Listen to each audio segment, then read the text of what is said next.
ನೋಡ್ತಾ ಇದ್ದೀರಾ, ಈಗೇನೋ ಒಂದು ನಮ್ಮ ಮಾದಿಗರು ಅನ್ನೋದು ನಾವು ತೋರಿಸ್ಕೊಬೇಕು ಮೊದಲನೇದಾಗಿ. ಮಾದಿಗರು ಯಾಕಂದರೆ ಈಗ ನಾವು ನಾವೇ ಮಾದಿಗರಂತ ನಾವು ಕನೆಕ್ಟ್ ಆಗಿಲ್ಲ ಅಂದರೆ ಅದು ಯಾವುದೇ ರೀತಿಯಲ್ಲಿ ಪ್ರತಿಯೊಂದನ್ನು ನಾವು ಕನೆಕ್ಟ್ ಮಾಡ್ಕೊಳಕ್ಕಾಗಲ್ಲ. ಮೊದಲು ನಮಗೆ ನಾವು ಸರೋದ್ರೆ ಪ್ರತಿ ಇನ್ನೊಬ್ಬರಿಗೆ ನಾವು ದಾರಿ ತೋರ್ಸೋಕೆ ಚೆನ್ನಾಗಿರ್ತದೆ. ಈ ಒಂದು ನಾವು ಕಾರ್ಯಕ್ರಮ ಮಾಡ್ತಾ ಇರೋದು ಉದ್ದೇಶ ಏನಂದರೆ ನಾವು ಮೊದಲು ನಮ್ಮ ಮಾದಿಗರು ಒಂದಾಗಬೇಕು.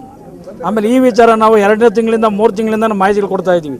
ಇಲ್ಲಿ ಕೆಲವು ನಮ್ಮ ಮಾದಿಗರೆಲ್ಲ ಏನು ಅನ್ಕೊಂಡ್ಬಿಟ್ಟಿದ್ದಾರೆ, ಇದೇನೋ ಒಂದು ಸಂಘಟನೆ ಇದೇನು ಅನ್ಕೊಂಡ್ಬಿಟ್ಟಿದ್ದು. ಸಂಘಟನೆ ಎಲ್ಲ ಇದು ನಮ್ಮ ಊರ ಹಬ್ಬ. ಇದು ಇವತ್ತಿನ ದಿನದಲ್ಲಿ ನಾವು ಪ್ರತಿ ಮನೆಗಳಲ್ಲಿ ಒಂದು ಹಬ್ಬದ ರೀತಿಯಲ್ಲಿ ವಾತಾವರಣದಲ್ಲಿ ನಾವು ಒಂದು ಸಂಭ್ರಮಾಚರಣೆ ಮಾಡಿ ಒಂದು ಜಾತ್ರೆ ಮುಖಾಂತರ ಮಾಡಬೇಕಂತೇಳಿ ನಾವು ಆಚರಣೆ ಮಾಡ್ತಾ ಇದ್ದು ಬಿಟ್ಟರೆ, ಎಲ್ಲ ಒಂದಾಗಕ್ಕೆ ಮಾಡ್ತಾ ಇದ್ದು ಬಿಟ್ಟರೆ ಬೇರೆ ಯಾವುದಕ್ಕೂ ನಾವು ಮಾಡ್ತಾ ಇಲ್ಲ. ನಾವು ಇದನ್ನು ಬೇರೆ ಒಂದು ರಾಜಕೀಯ ಕಾರಣಕ್ಕಾಗಿ ಬಳಸ್ಕೊಳ್ಳೋದಾಗಲಿ ಮತ್ತೊಂದಕ್ಕಾಗಲಿ ನಾವು ಮಾಡ್ತಾ ಇಲ್ಲ. ನಾವು ಈ ವಿಚಾರನ ನಾವು ಮಾಡ್ತಾ ಇರೋದನ್ನು ನಮ್ಮ ಮಾದಿಗರೆಲ್ಲ ಒಂದಾಗಬೇಕು. ಈ ದಿನವನ್ನು ಮಾದಿಗರ ದಿನವನ್ನಾಗಿ ಆಚರಣೆ ಮಾಡ್ಕೊಳ್ಳೋದು ಒಂದು ಗುರಿ ಬಿಟ್ಟರೆ ನಾವು ಬೇರೆ ಏನಿಲ್ಲ. ಈ ಯಾವ ನಂತರ ನಾವು ಮುಂದಿನ ದಿನಗಳಲ್ಲಿ ನಾವು ಏನೇನು ಮೆಮೊರಾಂಡಮ್ ಕೊಡಬೇಕಾದ ಅವೆಲ್ಲ ಕೊಟ್ಕೊಂತೀವಿ. 100% ಹೇಳಿದ್ದೀವಿ. ಈ ವಿಚಾರದಲ್ಲಿ ಹಿಂದೆನೂ ಸಹ ನಾವು ಕಾರಜೋಳ ಸಾಹೇಬರಿಗೆಲ್ಲ ಕೊಟ್ಟಿದ್ದೀವಿ, ಮಾಹಿತಿಗಳೆಲ್ಲ ಕೊಟ್ಟಿದ್ದೀವಿ. ಈಗ ಆಲ್ರೆಡಿ ಸರ್ಕಾರ ನಾವು ಸದಾಶಿವ ಆಯೋಗನ ಜಾರಿಗೊಳಿಸ್ತೀನಿ ಅಂತೇಳಿ ಆಶ್ವಾಸನೆ ಕೊಟ್ಟವರೆ. ಅದೇ ರೀತಿಯಲ್ಲಿ ಇವತ್ತು ನಾವು ಒಂದು ಮೆಮೊರಾಂಡಮ್ ನಾವು ಕೊಡ್ತೀವಿ ಸರ್ಕಾರಕ್ಕೆ ನಮಗೆ ಬರಬೇಕಾದಂಥ ಸವಲತ್ತುಗಳನ್ನ ಪಕ್ಕ ಮಾದಿಗರಿಗೆ ಸೇರಿಸಲಿ. ಈಗ ನಾವು SC ಅನ್ನೋದು ಒಂದು ಇದರಲ್ಲಿ 198 ಉಪಜಾತಿಗಳಿದ್ದೀವಿ.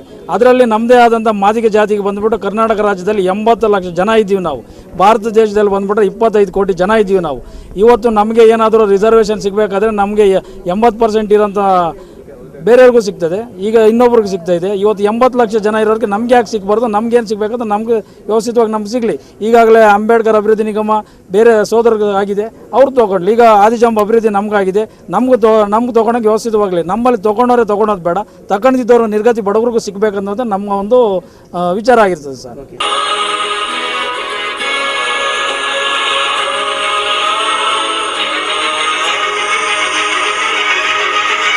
ಸಂವಿಧಾನಕ್ಕೆ ನೀನೆ ಶಿಲ್ಪಿಯು, ನೀನೆ ಶಿಲ್ಪಿಯು, ದಾರಿದೀಪವು ನೀನೆ ಕಲಿಸಿಕೊಟ್ಟೆ ಸಮಾನತೆಯನ್ನು, ಸಮಾನತೆಯನ್ನು, ಏಕತೆಯನ್ನು. ರಾಷ್ಟ್ರ ಸಂವಿಧಾನಕ್ಕೆ ನೀನೆ ಶಿಲ್ಪಿಯು, ನೀನೆ ಕಲಿಸಿಕೊಟ್ಟೆ ಸಮಾನತೆಯನ್ನು. ನಿನ್ನ ಲೇಖನಿಯ ಬರಹ ದೇಶ ಗರ್ಜನೆ, ಒಂದು ಮಾತುಕೂಡ ಭೀಮ ಗರ್ಜನೆ. ನಾಯಕ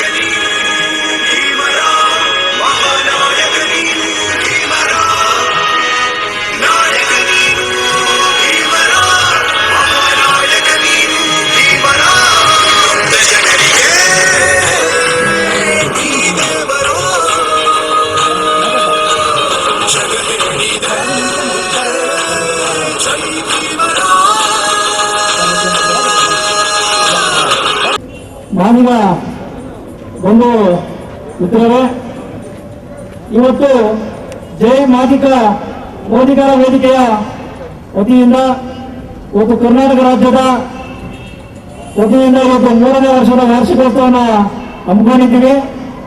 ಈ ಒಂದು ಕಾರ್ಯಕ್ರಮಕ್ಕೆ ನಮಗೆ ಒಳ್ಳೆಯ ಉತ್ತಮ ಪ್ರಕ್ರಿಯೆಯನ್ನು ಕೊಟ್ಟು ನಮಗೆ ಸಹಕಾರವನ್ನು ನೀಡಲು ಬಂದಿರತಕ್ಕಂಥ ಉಪಮುಖ್ಯಮಂತ್ರಿಗಳಾದಂಥ ನಮ್ಮ ಎಲ್ಲರ ನೆಚ್ಚಿನ ನಾಯಕರಾದಂಥ ಗೋವಿಂದ ಕಾರಜೋಳ ಅವರಿಗೆ ಈ ಕಾರ್ಯಕ್ರಮದ ಪರವಾಗಿ ಸ್ವಾಗತವನ್ನು ಕೋರುತ್ತಿದ್ದೇವೆ.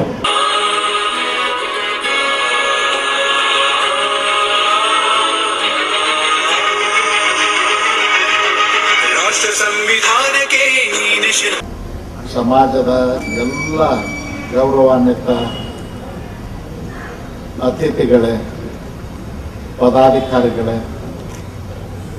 ಈ ಸಮಾವೇಶದಲ್ಲಿ ಭಾಗವಹಿಸಿರ್ತಕ್ಕಂಥ ಅಣ್ಣ ತಮ್ಮಂದಿರೇ, ಶ್ರದ್ಧೆಯ ತಾಯಂದಿರೇ, ಮಾಧ್ಯಮದ ಮಿತ್ರರು, ಭಾಳ ಸಂತೋಷದಿಂದ 3ನೇ ವಾರ್ಷಿಕೋತ್ಸವ ಹಾಗೂ ಸಮುದಾಯದ ಬೃಹತ್ ಸಮಾವೇಶವನ್ನು ಉದ್ಘಾಟನೆ ಮಾಡಿದ್ದೀನಿ ಅಂತ ಹೇಳಲಿಕ್ಕೆ ಬಯಸ್ತೇನೆ.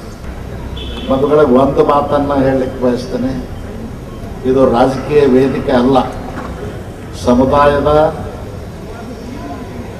ಒಳಿತಿಗಾಗಿ ಹೋರಾಡ್ತಕ್ಕಂಥ ಹೋರಾಟಗಾರರ ವೇದಿಕೆ ಇದು.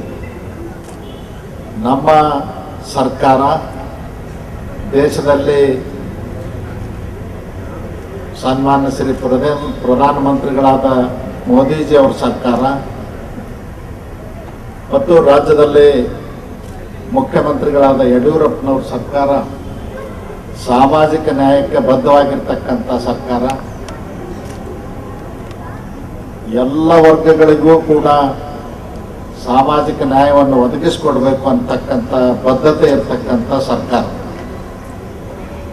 ಬಂಧುಗಳೇ, ನಿಮ್ಗೆ ಗೊತ್ತಿರಲಿ, ನಾನು ಕೆಲವು ವಿಷಯಗಳನ್ನು ಬಹಿರಂಗವಾಗಿ ಹೇಳಲಿಕ್ಕೆ ಆಗೋದಿಲ್ಲ. ಆದರೆ ಒಂದು ಮಾತನ್ನು ನಿಮಗೆ ಹೇಳಲಿಕ್ಕೆ ಬಯಸ್ತೇನೆ.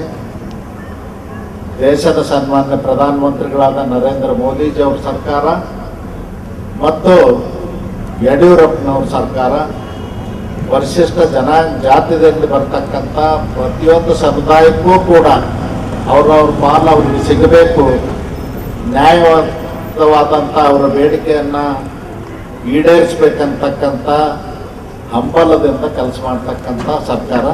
ಖಂಡಿತವಾಗಿಯೂ ಸಾಮಾಜಿಕ ನ್ಯಾಯವನ್ನು ಕೊಡ್ತಕ್ಕಂಥದ್ದಕ್ಕೆ ನಮ್ಮ ಸರ್ಕಾರ ಕಟಿಬದ್ಧವಾಗಿದೆ ಅಂತಕ್ಕಂಥ ಮಾತನ್ನು ಈ ಸಂದರ್ಭದೊಳಗೆ ಹೇಳಿ ಭಾಳ ಸಂತೋಷದಿಂದ ನಮ್ಮನ್ನೆಲ್ಲ ಕರೆದು ಇವತ್ತು ಕಾರ್ಯಕ್ರಮ ಆಯೋಜನೆ ಮಾಡಿದ್ದೀರಿ. ಬಾಬುರಾವ್ ಮುಗಿಲಿ ಸಾಹೇಬ್ರೆ, ಅತ್ಯಂತ ಉತ್ತಮವಾದ ಕಾರ್ಯಕ್ರಮವನ್ನು ಆಯೋಜಿಸಿ ಇವತ್ತು ನಾಡಿನಾದ್ಯಂತ ಮತ್ತು ದಕ್ಷಿಣ ಭಾರತದ ನನ್ನ ಬಂಧುಗಳಿಗೆ ಒಂದು ಉತ್ತಮವಾದ ಕಾರ್ಯಕ್ರಮವನ್ನು ಆಯೋಜಿಸಿದಿರಿ. ತಮ್ಮೆಲ್ಲರಿಗೆ ಶುಭವಾಗಲಿ, ಈ ಕಾರ್ಯಕ್ರಮ ಯಶಸ್ವಿಯಾಗಲಿ ಅಂತ ಕೋರ್ತಾ ಮತ್ತೊಂದು ತಮ್ಮೆಲ್ಲರಲ್ಲಿ ನಾನು ಮನವಿ ಮಾಡಿಕೊಂಡು ನನ್ನ ಮಾತಿಗೆ ವಿರಾಮ ಹೇಳ್ಬಿಡ್ತೀನಿ. ಇವತ್ತು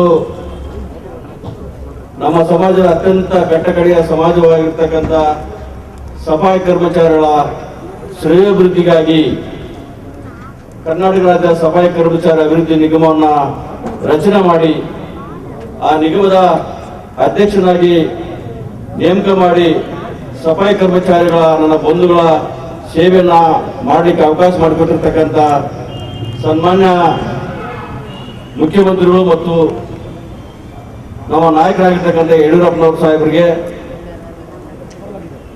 ಮತ್ತು ನನ್ನನ್ನು ಈ ಜವಾಬ್ದಾರಿಯನ್ನ ನೀಡಲಿಕ್ಕೆ ಸರ್ಕಾರಕ್ಕೆ ಮತ್ತು ಮುಖ್ಯಮಂತ್ರಿಗಳಿಗೆ ಸಲಹೆಯನ್ನು ನೀಡಿ ಮತ್ತು ನಿಮ್ಮೆಲ್ಲರ ಸೇವೆಯನ್ನು ಮಾಡಲಿಕ್ಕೆ ಮತ್ತು ಅವಕಾಶವನ್ನು ಕೊಟ್ಟಿರ್ತಕ್ಕಂಥ ನನ್ನ ಗೋವಿಂದ ಕಾರಜೋಳ ಸಾಹೇಬರಿಗೆ ತಮ್ಮೆಲ್ಲರ ಪರವಾಗಿ ಮತ್ತು ನನ್ನ ಬಂಧುಗಳ ಪರವಾಗಿ ಅವರಿಗೆ ಧನ್ಯವಾದಗಳು ತಿಳಿಸ್ತಾ ಮತ್ತೊಮ್ಮೆ ತಮ್ಮಲ್ಲಿ ಮನವಿ ಮಾಡೋದಿಷ್ಟೇ, ತಮ್ಮೆಲ್ಲರ ಸೇವೆ ಮಾಡಲಿಕ್ಕೆ ತಮ್ಮೆಲ್ಲರೂ ಕೂಡ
ದಕ್ಷಿಣ ಭಾರತದಲ್ಲಿ ಕರ್ನಾಟಕ, ತೆಲಂಗಾಣ, ಆಂಧ್ರ, ತಮಿಳುನಾಡು, ಮಹಾರಾಷ್ಟ್ರ ಈ ರಾಜ್ಯಗಳಲ್ಲಿ ಮಾದಿಗ ಈ ಹೆಸರಿನ ಮೇಲೆ ಗುರುತಿಸಲ್ಪಡ್ತಕ್ಕಂಥ ಬಹುದೊಡ್ಡ ಸಮುದಾಯ ಪರಿಶಿಷ್ಟ ಜಾತಿಯಲ್ಲಿ ಇದೆ. ಉತ್ತರ ಭಾರತದಲ್ಲಿ ಇವರನ್ನು ಚಮಾರರು ಅಂತ ಕರೀತಾರೆ. ಅವರು ಕೂಡ ಬಹಳ ದೊಡ್ಡ ಜನಸಂಖ್ಯೆ ಆ ಭಾಗದಲ್ಲಿ. ಕಳೆದ 3 ವರ್ಷಗಳಿಂದ ನಮ್ಮ ಆಂಧ್ರದ ಸ್ನೇಹಿತರು ವರ್ಲ್ಡ್ ಮಾದಿಗ ಡೇ ಅಂತ ಮಾಡ್ತಾ ಇದ್ದಾರೆ. ಅಂದರೆ international intellectuals forum for Dalits, ಇದು ಆ ಸಂಘಟನೆಯ ಹೆಸರು. ಅವರು 3 ವರ್ಷಗಳಿಂದ, ಕಳೆದ ವರ್ಷ ವಿಜಯವಾಡದಲ್ಲಿ ಮಾಡಿದ್ರು, ಹಿಂದಿನ ವರ್ಷ ಬಾಂಬೆಯಲ್ಲಿ ಮಾಡಿದ್ರು, ಈ ವರ್ಷ ಬೆಂಗಳೂರಿನಲ್ಲಿ ಮಾಡ್ತಾ ಇದ್ದಾರೆ. ಇದು ಬಹಳ ಒಂದು ಸುಂದರವಾದ ಕಲ್ಪನೆ. ನಾನು ಇದನ್ನು ಯಾಕೆ ಹೇಳ್ತಿದ್ದೀನಿ ಅಂದರೆ, ಒಂದು ಸಮುದಾಯ ತನ್ನ ಸ್ವಾಭಿಮಾನವನ್ನು ಕಟ್ಟಿಕೊಳ್ಳೋದಕ್ಕೆ ಮತ್ತು ತನ್ನನ್ನು ತಾನು ಒಂದು ಸಮಾಜದಲ್ಲಿ ಗುರುತಿಸ್ಕೊಳ್ಳೋದಕ್ಕೆ ಎಷ್ಟೇ ಶೋಷಣೆ ಇದ್ದರೂ ಕೂಡ, ಎಷ್ಟೇ ಕಷ್ಟಕ್ಕೆ ಸಿಕ್ಕಾಕೊಂಡಿದ್ದರೂ ಕೂಡ ತನ್ನ ಅಸ್ತಿತ್ವವನ್ನು, ಅಸ್ಮಿತೆಯನ್ನು ಉಳಿಸಿಕೊಳ್ಳೋದಕ್ಕೋಸ್ಕರ ಈ ರೀತಿಯ ವರ್ಲ್ಡ್ ಮಾದಿಗ ಡೇ ಅಂತ ಅನ್ನೋ ಕಲ್ಪನೆಯನ್ನು ಮಾಡ್ಕೊಂಡು ಇವತ್ತು ಆರಂಭ ಮಾಡಿದ್ದಾರೆ. ಇದು 3 ವರ್ಷದಿಂದ ನಡೀತಿದೆ. ಇಲ್ಲಿ ಅವರ ಬೇರೆ ಬೇರೆ ಕುರಿತ, ಉದಾಹರಣೆಗೆ ಆರ್ಥಿಕವಾದ ಅಭಿವೃದ್ಧಿ, ಸಾಮಾಜಿಕವಾದ ಅಭಿವೃದ್ಧಿ, ರಾಜಕೀಯವಾದ ಅವಕಾಶಗಳ ಲಭ್ಯತೆ, ಈ ಎಲ್ಲ ವಿಚಾರಗಳನ್ನು ಕುರಿತ ಚರ್ಚೆ ಈ ಗೋಷ್ಠಿಗಳಲ್ಲಿ ಬಹಳ ಮುಖ್ಯವಾದದ್ದು. ಇದರ ಮೂಲಕ ಆ ಸಮುದಾಯಕ್ಕೆ ಒಂದು ಆತ್ಮವಿಶ್ವಾಸವನ್ನು ತುಂಬುವ ಕೆಲಸವನ್ನು ಮಾಡ್ತಾರೆ ಮತ್ತು ಮುಂದೆ ಈ ಸಮುದಾಯಗಳು ಅಭಿವೃದ್ಧಿ ಆಗೋದಕ್ಕೆ ಏನು ಕಾರ್ಯಯೋಜನೆಗಳನ್ನು ಮಾಡಬೇಕು ಅಂತ ಅನ್ನೋದ್ರ ಕಡೆಗೆ ಗಮನವನ್ನು ಕೊಡೋದಕ್ಕೆ ಇಂಥ ಹಬ್ಬಗಳು ಅಥವಾ ಇಂಥ ಸಮಾರಂಭಗಳು ನೆರವಾಗ್ತವೆ ಅಂತೇಳಿ ನಾನು ಭಾವಿಸ್ತೇನೆ. ಇದರಲ್ಲಿ ಬಹಳ ಮುಖ್ಯವಾಗಿ 2-3 ರೆಸಲ್ಯೂಷನ್ನ ಸಂಜೆ ಕೈಗೊಳ್ತಾರೆ. ಅದರಲ್ಲಿ ಒಂದು ಮುಖ್ಯವಾಗಿ ನಾವೆಲ್ಲ ಒತ್ತಾಯ ಮಾಡ್ತಿರ್ತಕ್ಕಂಥದ್ದು ಸದಾಶಿವ ಆಯೋಗವನ್ನು ಜಾರಿಗೊಳಿಸಬೇಕು. ಕೂಡಲೇ ರಾಜ್ಯ ಸರ್ಕಾರ ವಿಧಾನಸಭೆಯಲ್ಲಿ ಅದನ್ನು ಇಟ್ಟು ಕೇಂದ್ರ ಸರ್ಕಾರಕ್ಕೆ ಕಳಿಸಿಕೊಡುವ ಮೂಲಕ ಮೀಸಲಾತಿಯ ಒಳವರ್ಗೀಕರಣವನ್ನು ಮಾಡಲೇಬೇಕು ಅಂತ ಅನ್ನೋದು ನಮ್ಮ ಪ್ರಮುಖವಾದ ಒತ್ತಾಯ.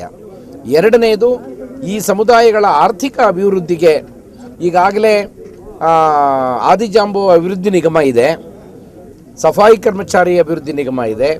ಈ ಸಂಸ್ಥೆಗಳಿಗೆ ಹೆಚ್ಚಿನ ಅನುದಾನ ಒದಗಿಸುವ ಮೂಲಕ ಈ ಸಮಾಜದ ಆರ್ಥಿಕ అభివృద్ధిಗೆ ನೆರವನ್ನು ಕೊಡಬೇಕು ಅಂತ ಹೇಳಿ ನಾವು ఈ సందర్భದಲ್ಲಿ ముఖ్యವಾದ ಏನು నిర్ణయాలను ತೆಗೆದುಕೊಳ್ಳುತ್ತೇವೆ. తీసుకోవాల్సిన చర్యలు ఏంటి అనేది ఒక పెద్దల్లో చర్చ జరిపి ఇక్కడ సంపద, మేధావి సంపద, తర్వాత వివిధ రంగాల్లో ఉన్న మంచి నైపుణ్యాలను తీసుకుని వచ్చి ఒక నిర్ణయం తీసుకోవడానికి ముందుకు వచ్చాం.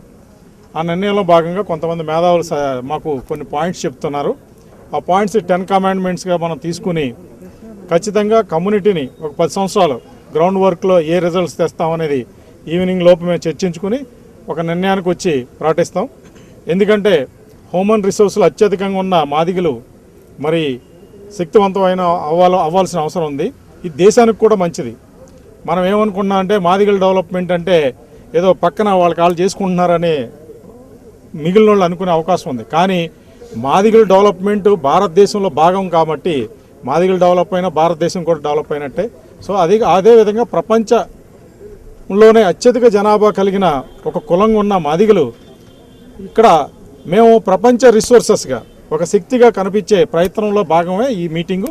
ఈ వరల్డ్ మాదిగ డేకి వచ్చిన మిత్రులు, విలేకరులకు అందరికి కూడా మా యొక్క ధన్యవాదాలు. మళ్ళీ మీకు ఇక్కడ పనిచేసి మరి చూపిస్తాం. ఈ కాడి నుంచి కర్ణాటకలో కూడా ప్రతి గ్రామంలో కూడా ఈసారి ఇన్ఫామ్ కొత్త అధ్యయనానికి తెరదీస్తుంది. విద్య మీద దాంతోపాటు చైతన్యం మీద మేము కొన్ని మీటింగ్స్ ద్వారా వాళ్ళతో స్పెండ్ చేయడం ద్వారా కొంత చైతన్యం తేవడానికి ప్రయత్నిస్తూ కొత్త తరాన్ని తయారు చేసే పనిలో మేము ముందుంటామని కోరుకుంటూ సెలవు తీసుకుంటాం. Thank you. ನನ್ನ ಹೆಸರು ಸೋಮಶೇಖರ್ ಅಂತ. ನಮ್ಮ ಮಾದಿಗ ಜನಾಂಗ ಇವತ್ತು 29 ಇವತ್ತೇನು ಹಬ್ಬ ಮಾಡ್ತಾ ಇದ್ದೀವಿ. ಈ ಹಬ್ಬಕ್ಕೆ ಮುಂದೆ ಆದರೂ ನಾವೆಲ್ಲರ ಸಂಘಟಿತರಾಗಿ ಒಳ್ಳೆಯ ಹಬ್ಬವನ್ನು ಹೆಚ್ಚಿನ ಸಂಖ್ಯೆಯಲ್ಲಿ ನಾವೆಲ್ಲ ಭಾಗವಹಿಸಿ ಭೇದ ಭಾವವನ್ನು ಎಲ್ಲರೂ ಮರೆತು ಮುಂದಿನ ವರ್ಷ ಆದರೂ ಕೂಡ ನಾವು ಈ ಗ್ರೌಂಡಲ್ಲಿ ಕನಿಷ್ಠ ಅಂದರೆ ಒಂದು 5 ಲಕ್ಷ ಜನ ಆದರೂ ನಾವು ಸೇರಿ ಈ ಕಾರ್ಯಕ್ರಮವನ್ನು ಯಶಸ್ವಿಗೊಳಿಸಬೇಕು. ನಮ್ಮ ಜನ ಎಷ್ಟೋ ಜನ ನಾವು ಇವಾಗ ಹಿಂದಕ್ಕೆ ಹೋಗ್ತಾ ಇದ್ದೀವಿ. ಈಗ ನಮ್ಮದು ಆದಿಜಾಂಬವ ನಿಗಮ ಮಂಡಳಿ ಏನು ಮಾಡಿದಾರೋ ಅದಕ್ಕಿಂತ ಹೆಚ್ಚಿನ ಅನುದಾನವನ್ನು ಬಿಟ್ಟು ನಮಗೆ ನಮ್ಮ ಜನಾಂಗಕ್ಕೆ ಹೆಚ್ಚಿನ ಸರ್ಕಾರ ಪ್ರೋತ್ಸಾಹ ನೀಡಬೇಕು ಮತ್ತು ಹೆಚ್ಚಿನ ಹಕ್ಕುಗಳು ಇನ್ನೂ ಹೆಚ್ಚಿನ ನಮ್ಮ ಜನಸಂಖ್ಯೆ ಇವತ್ತು ಕೂಡ ನಮ್ಮ ಪಾಪ ಹಳ್ಳಿಗಳಲ್ಲಿ ಇವತ್ತು ನಾನು ತುಳಿತಕ್ಕೆ ಇವತ್ತು ಕೂಲಿ ಕೆಲಸಗಳಲ್ಲೇ ಇದ್ದಾರೆ. ಯಾರೂ ಸಹ ಇಂಪ್ರೂವ್ಮೆಂಟ್ ಆಗ್ತಾ ಇಲ್ಲ. ಇದೊಂದು ನಮ್ಮ ಜನಾಂಗಕ್ಕೆ ಇದೊಂದು ನಾಡ ಹಬ್ಬನೇ. ನೆಕ್ಸ್ಟ್ ವರ್ಷ ಆದರೂ ಕೂಡ ಸಂಪೂರ್ಣವಾಗಿ ಚೆನ್ನಾಗಿ ನಾವು ಈ ಹಬ್ಬವನ್ನು ಆಚರಣೆ ಮಾಡಬೇಕಂದ್ರೆ ನಾವೆಲ್ಲ ಸಂಘಟನರಾಗಬೇಕು. ಸೊ ಎಲ್ಲರೂ ನಾವು ಇದಕ್ಕೆ ಪ್ರೋತ್ಸಾಹ ಮಾಡಿ ನಮ್ಮ ಜನಾಂಗ ಎಲ್ಲೇ ಇದ್ದರೂ ಕೂಡ ನಮ್ಮ ಕರ್ನಾಟಕದಲ್ಲಿ ಎಲ್ಲ ಜನಸಂಖ್ಯೆ ನಮ್ಮ ಜನ ಎಲ್ಲಿದ್ದರೂ ಸಹ ಎಲ್ಲರೂ ಒಟ್ಟುಗೂಡಿ ಇದೊಂದು ಕಾರ್ಯಕ್ರಮನ ಯಶಸ್ವಿಗೊಳಿಸಬೇಕು. ನಮ್ಮ ಜನಕ್ಕಾಗಿ ನಾವು ದುಡಿಬೇಕಂತ ಹೇಳ್ತಾ ಈ ಮಾತನ್ನು 2 ಮಾತನ್ನು ಮುಗಿಸ್ತೇನೆ. ನಮಸ್ಕಾರ. ನಾನು ಜಂಬೂದ್ವೀಪ ಸಿದ್ದರಾಜು, ಕರ್ನಾಟಕ ರಾಜ್ಯ ಆದಿವಾಸಿ ಸಂಘದ ರಾಜ್ಯಾಧ್ಯಕ್ಷರಿಗೆ. ಇವತ್ತು ಈ ಕರ್ನಾಟಕದಲ್ಲಿ 3ನೇ ವರ್ಷ ವರ್ಲ್ಡ್ ಮಾದಿಗ ಡೇ ಆಚರಣೆ ಮಾಡ್ತಾ ಇದ್ದೀವಿ. ಈ ಕಾರ್ಯಕ್ರಮ ಮಾಡ್ತಿರೋ ಉದ್ದೇಶ ಇಷ್ಟೇ, ಇಡೀ ಪ್ರಪಂಚದಲ್ಲಿ ನಾವು ಮಾದಿಗ ಸಮುದಾಯದವರು ಬೇರೆ ಬೇರೆ ಕೆಲಸಗಳಿಗೆ, ಅದು ವಿದ್ಯಾಭ್ಯಾಸಕ್ಕೆ ಇರ್ಬೋದು, ಉದ್ಯೋಗಕ್ಕೆ ಇರ್ಬೋದು, ಹಂಚೋಗಿದ್ವಿ. ಅವರೆಲ್ಲ ವರ್ಷಕ್ಕೆಲ್ಲ ಕರೆಸಿ ನಾವು ಕನೆಕ್ಟ್ ವಿತ್ ದಿ ಅನ್ಕನೆಕ್ಟೆಡ್ ಅಂತೇಳಿ, ಅಂದರೆ ಯಾರು ನಮ್ಮ ಜೊತೆ ಸಂಪರ್ಕದಲ್ಲಿಲ್ಲ, ಯಾರು ನಮ್ಮ ಜೊತೆ ಗುರುತಿಸ್ಕೊಂಡಿಲ್ಲ, ಅವ್ರನ್ನೆಲ್ಲ ಒಟ್ಟಾಗಿ ಸೇರಿಸ್ಬೇಕು. ಸೊ ಅವರ ಬಾಂಧವ್ಯ ಮುಂದುವರಿಸಬೇಕು ಅನ್ನೋ ಉದ್ದೇಶದಿಂದ ಈ ಒಂದು ಕಾರ್ಯಕ್ರಮ ಮಾಡ್ತಾ ಇದ್ವಿ. ಹಿಂದೆ 2 ವರ್ಷ ವಿಜಯವಾಡದಲ್ಲಿ ಈ ಕಾರ್ಯಕ್ರಮ ಆಗಿದೆ. ಈ ಸಾರಿ ನನ್ನ ಸ್ನೇಹಿತ ಮುನ್ರಾಜ್ ಅವರ ನೇತೃತ್ವದಲ್ಲಿ ಮತ್ತು ನನ್ನ ನೇತೃತ್ವದಲ್ಲಿ ಈ ಬಾಪಿರಾಜು ಅಂತೇಳಿ ರಾಷ್ಟ್ರೀಯ ಅಧ್ಯಕ್ಷರನ್ನು ಸೇರಿಸ್ಕೊಂಡು ನಾವು ಈ ಬೆಂಗಳೂರಲ್ಲಿ ಮಾಡ್ತಾ ಇದ್ವಿ. ಈ ಒಂದು ಕಾರ್ಯಕ್ರಮ ಭಾಳ ಅದ್ಧೂರಿಯಾಗಿ ನಡೀತಾ ಇದೆ. ಬೆಳಿಗ್ಗೆ ನಮ್ಮ ರಾಜ್ಯದ ಉಪಮುಖ್ಯಮಂತ್ರಿಗಳಾದಂಥ ಗೋವಿಂದ ಕಾರಜೋಳ ಸಾಹೇಬರು ಬಂದಿದ್ದರು. ಅವರು ಉದ್ಘಾಟನೆ ಮಾಡಿ ಹೋಗಿ ಈ ಕಾರ್ಯಕ್ರಮಕ್ಕೆ ಯಶಸ್ಸನ್ನು ಕೋರಿದ್ದಾರೆ. ಸೊ ಇನ್ನು ಮುಂದೆ ಕೂಡ ಇದೇ ರೀತಿ ನಾವು ಪ್ರತಿ ವರ್ಷ ಈ ಒಂದು ಕಾರ್ಯಕ್ರಮವನ್ನು ಆಚರಣೆ ಮಾಡ್ತೀವಿ.